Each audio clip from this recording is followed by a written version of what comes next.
People don't realize just how important geography is. We actually can understand the world we live in better. Geospatial information is becoming more and more and more important. Geography Awareness Week is always the third week in November, and it was first established, I think, in 1987, and we've celebrated it every year since. GIS Day is the Wednesday in the middle of the week, and it's Geographic Information Systems are really leading geography, I think, into its second renaissance. 75,000 new jobs will be created a year using GIS technologies. And the folks that understand GIS are relatively few and far between. And so the need for new skilled workers who will have this kind of training is tremendous. And that is during Wednesday of that week, groups are celebrating the ways in which GIS is being used to make improvements in our lives. When we learned that there was this GIS Day celebration, part of Geography Week and all that, we got really excited because the National Zoo does a lot of GIS. But we have a special niche in the GIS realm because we work directly with a lot of different animals in different countries, different cultures. For example, there's a lot of panda GIS going on at the National Zoo. We have Asian elephants in Myanmar. We do GIS with jungle elephants in Gabon. There's golden lion tamarin work in Brazil.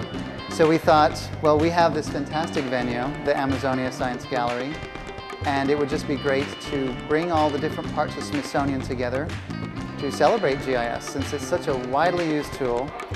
The level of geographic understanding or literacy in this country is still extremely poor, even though we have spent many years at it since those days in 1988. Now it's returned to the classroom. Teachers are being trained around the country, but it's still not anywhere close to where we need it to be.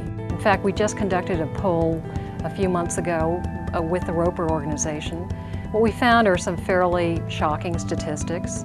Despite near constant coverage of Iraq in the news, 6 in 10 young Americans, that is 18 to 24-year-olds, those who are very likely themselves to go to Iraq, cannot find or locate Iraq on a world map.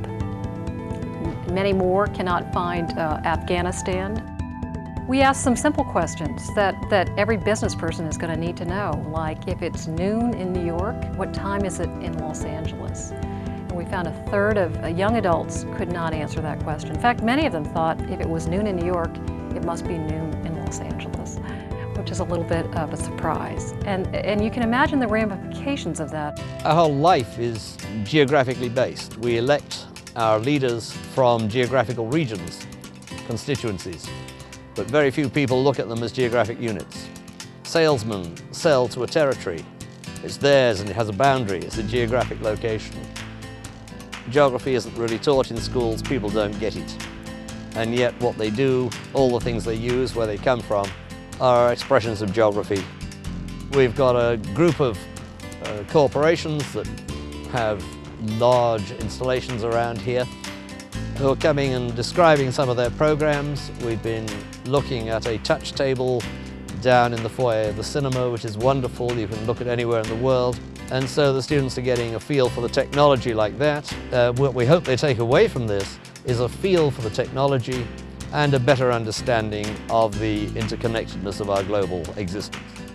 We've come to realise there's a huge demand for GIS, so we have started to have students from, let's say, the political sciences, anthropology, public health that are coming to us for a GIS education.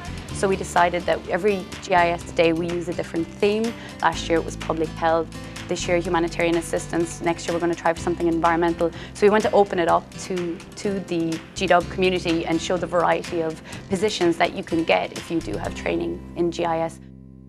We've been talking all day today about the different projects and the different areas around the globe that we're working on. And because the USGS is so big and so large, we don't really have a good way of marketing ourselves. And I think today, GIS Day provides a good opportunity for students to realize that there are opportunities. We found that it's a great way for people to spend a little bit of time out of their very, very busy year and think just about geography.